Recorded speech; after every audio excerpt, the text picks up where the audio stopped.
বাংলার গ্রামগুলোতে রাত নামলে পুকুর পাড়ের দৃশ্যগুলো বড় অদ্ভুত হয়ে যায়। আমি গিয়েছিলাম মেদিনীপুরের এক দুর্গম গ্রাম শেওড়াতলিতে। গ্রামের এক কোণে একটা মরা পুকুর আছে, যার চারপাশটা ঘন শেওড়া গাছে ঢাকা। গ্রামবাসীরা দিনের বেলাতেও ওদিক দিয়ে হাঁটে না। আমি গিয়েছিলাম সেই পুকুর পাড়ের এক জীর্ণ শিব মন্দিরের ভগ্নাবশেষের ছবি তুলতে। রাত তখন 11:30। কুয়াশায় চারপাশটা এমনভাবে ভিজে আছে যে মনে হচ্ছে প্রতিটি গাছের পাতা থেকে কোনো এক অজানা বিষ চুইয়ে পড়ছে। পুকুরের জলটা স্থির কিন্তু কালচে। নাকে এলো এক তীব্র গন্ধ, পচা মাছের আঁশ আর ভিজে মাটির এক অদ্ভুত উৎকট গন্ধ।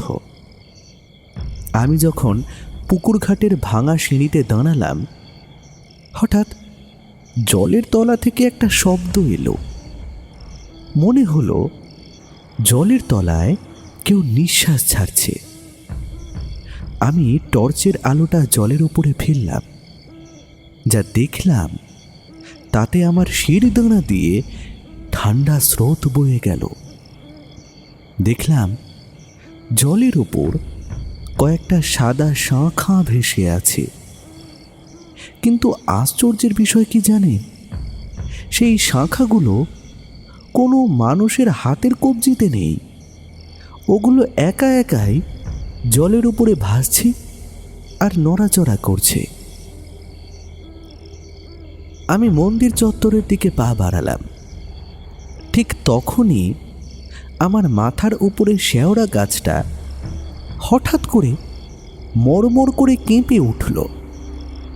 কোনো বাতাস নেই, কিন্তু গাছের ডালগুলো এমনভাবে নড়ছে কেউ যেন ওগুলোকে হাত দিয়ে সজোরে নাড়াচ্ছে।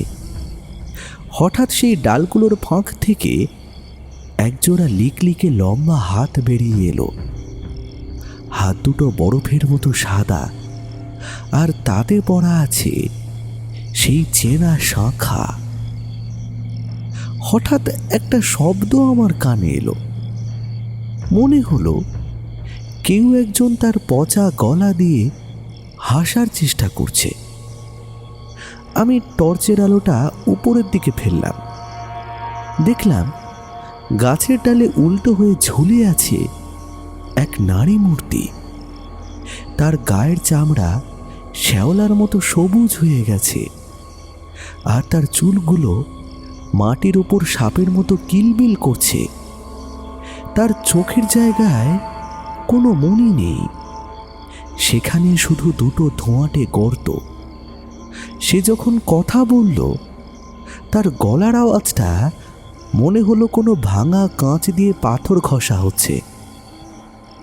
ওরে বাছা, আমার শাঁখাগুলো কি খুব সুন্দর লাগছে?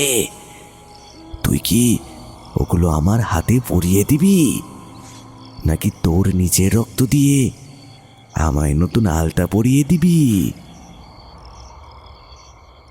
আমি দৌড়ে পালানোর চেষ্টা করলাম, কিন্তু অনুভব করলাম পুকুর পাড়ে সেই পচা কাদা আমার পা দুটোকে জ্যান্ত কোনো প্রাণীর মতো ঝাপটে ধরেছে। শেওড়া গাছটা হঠাৎ করে তার ডালগুলো বাড়িয়ে দিয়ে আমাকে ঘিরে ফেলল। ডালগুলোর গায়ের সেই কর্কশ ছাল আমার চামড়ায় ঘষা লেগে এক বীভৎস খসখস শব্দ তৈরি করছিল।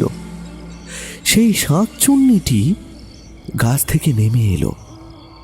তার হাঁটার কোনো শব্দ নেই, শুধু তার হাতের শাঁখাগুলো একে অপরের সাথে ঘষা খেয়ে এক অসহ্য রিনে রিনে আওয়াজ করছে। সে তার নখগুলো দিয়ে আমার হাতের তালুটা চিড়ে দিল। আমি অনুভব করলাম আমার শরীর দিয়ে রক্ত চুইয়ে পড়তে লাগলো সেই পচা পুকুরের জলে। রক্ত পড়া সেই টপ টপ শব্দটার সাথে মিশে গেল সেই শাঁকচুন্নিটির সেই অমানুষিক গান। সে গান গাইতে শুরু করলো, কিন্তু সে গানে কোনো কথা নেই। আছে শুধু এক নরক থেকে উঠে আসা আর্তনাদ আর হাড় ভাঙা শব্দ। সে তার লম্বা জিভটা দিয়ে আমার ঘাড়ে রক্ত চাটতে শুরু করলো। তার জিভটা ছিল খসখসে, ঠিক যেন মরা মাছের আঁশ। আমি কতক্ষণ ওভাবে যন্ত্রণায় ছটফট করেছিলাম জানি না। হঠাৎ দূর থেকে কোনো এক মন্দিরের কাঁসর ঘণ্টার শব্দ ভেসে এলো।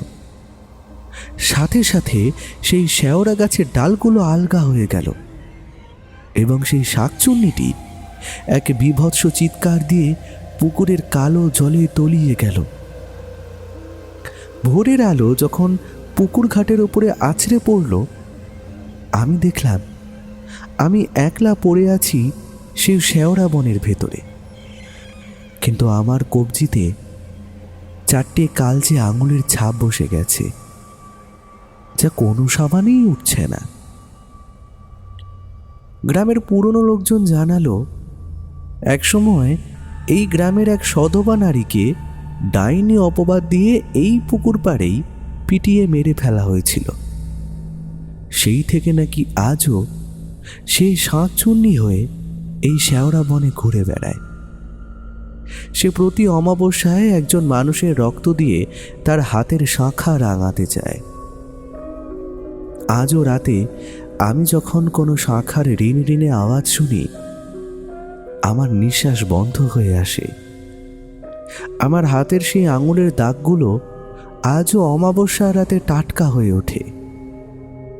আপনারা যারা আজ রাতে কোনো নির্জন পুকুর পাড় দিয়ে যাচ্ছেন, সাবধান, জলের ওপর কি কোনো সাদা শাঁখা ভাসছে? ভালো করে দেখুন তো, শেওড়া গাছের ডালগুলো কি আপনার দিকেই হাত বাড়িয়ে দিচ্ছে?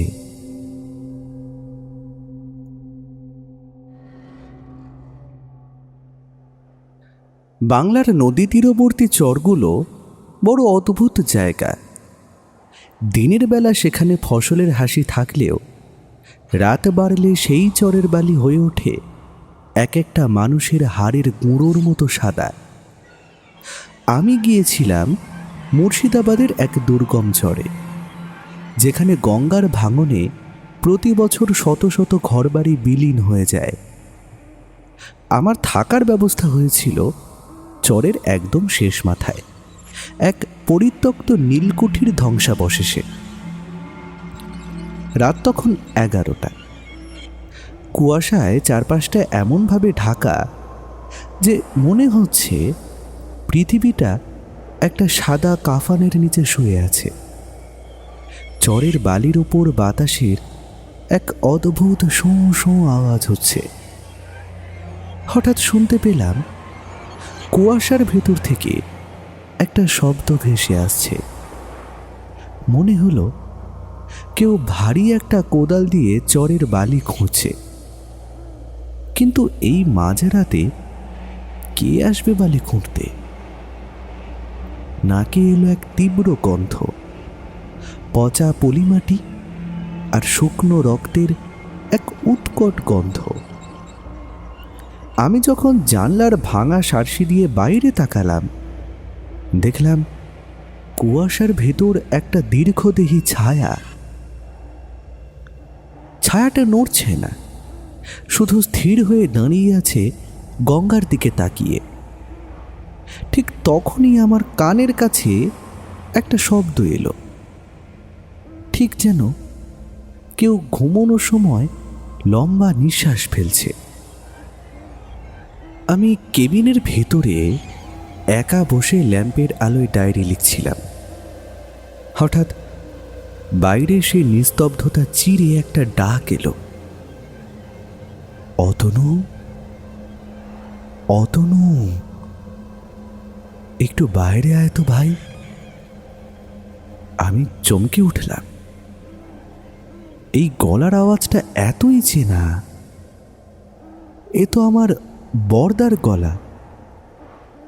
কিন্তু বরদা তো কলকাতায়, আর সে এই চরে আসবে কোত্থেকে? ডাকটা আবার এলো, অতনু, ভয় পাস না, আমি বরদা। কুয়াশায় পথ হারিয়ে ফেলেছি, একটু বাইরে আয় না রে। ডাকটা এবার যেন আমার ঠিক জানলার বাইরে থেকে আসছে। সেই গলার স্বরে এমন এক অদ্ভুত মায়া আছে যে আমার হাতটা নিজে থেকেই দরজার খিলটা ধরতে চাইল। কিন্তু ঠিক তখনই মনে পড়ল গ্রামের সেই পুরনো কথা, নিশিরাতের ডাক। যদি 3 বার ডাকার আগে কেউ সাড়া দেয় তবে তার প্রাণ আর এই জগতে থাকে না। আমি জানলার ফাঁক দিয়ে তাকালাম। দেখলাম বর্দার মতো দেখতে কেউ একজন দাঁড়িয়ে আছে, কিন্তু তার পায়ের পাতাগুলো মাটির ওপরে নেই। সে বাতাসের ওপরে স্থির হয়ে ঝুলে আছে। আর তার গলাটা, সে যখন কথা বলছে তার গলার চামড়াটা বেলুনের মতো ফুলছে আর ফাটছে। আমি দরজা খুললাম না, কিন্তু সেই নিশি ডাকটি এবারে হার মানল না। সে এবার আমার মায়ের গলায় ডাকতে শুরু করল। সেই ডাকটা এতই করুণ যে আমার বুকের ভেতরটা ছিঁড়ে যাচ্ছিল। হঠাৎ কুঠির দেওয়ালে কার যেন লম্বা নখ দিয়ে আঁচড়ানো শব্দ হতে লাগলো। মনে হলো দেওয়ালের ইটগুলো কোনো অদৃশ্য হাত দিয়ে কেউ উপড়ে ফেলছে। হঠাৎ কেবিনের মেঝেটা নড়তে শুরু করলো। চরের বালিগুলো ঘরের ভেতর ঢুকে আসছে। বালিগুলোর রং লাল, ঠিক যেন মানুষের তাজা রক্তে ভেজা।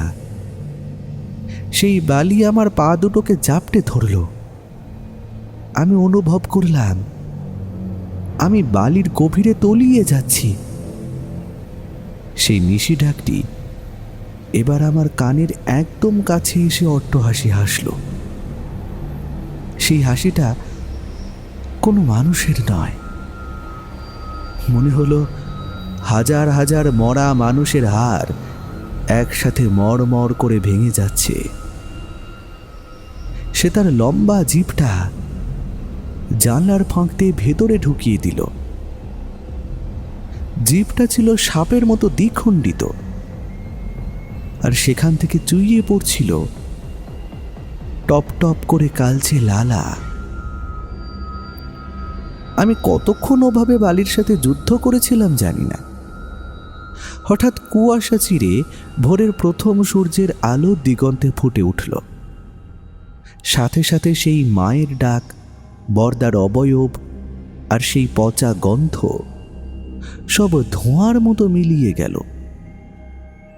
ভোরের আলো যখন চরের বালির ওপরে আছড়ে পড়ল, আমি দেখলাম আমি কুঠির মেঝেতে অচৈতন্য অবস্থায় পড়ে আছি। আমার সারা শরীর বালিতে ঢাকা, আর আমার বুকে 4টে লম্বা নখের আঁচড়। স্থানীয় মৌলেরা জানালো 100 বছর আগে এই চরে এক পরিবারকে ডাকাতরা জ্যান্ত পুঁতে দিয়েছিল। তাদের অতৃপ্ত আত্মারা আজও নিশিরাতের কুয়াশায় চেনা মানুষের গলায় ডেকে বেড়ায়। তারা কাউকে পেলে তাকে বালির তলায় টেনে নেয় তাদের সঙ্গী করার জন্য। আজও রাতে আমি যখন কোনো চেনা মানুষের ডাক শুনি, আমার হাত পা ঠান্ডা হয়ে আসে। আমার বুকের সেই আঁচড়গুলো আজও অমাবস্যার রাতে কালচে হয়ে ওঠে। আপনারা যারা আজ রাতে কোনো নির্জন জায়গায় একা আছেন, সাবধান। যদি কোনো চেনা গলায় কেউ 3 বার ডাকার আগে আপনাকে ডাকে, ভুলেও দরজা খুলবেন না যেন। ভালো করে শুনুন তো, সেই ডাকটা কি সত্যি আপনার আপনজনের, নাকি কুয়াশার আড়াল থেকে কেউ আপনার প্রাণের জন্য অপেক্ষা করছে?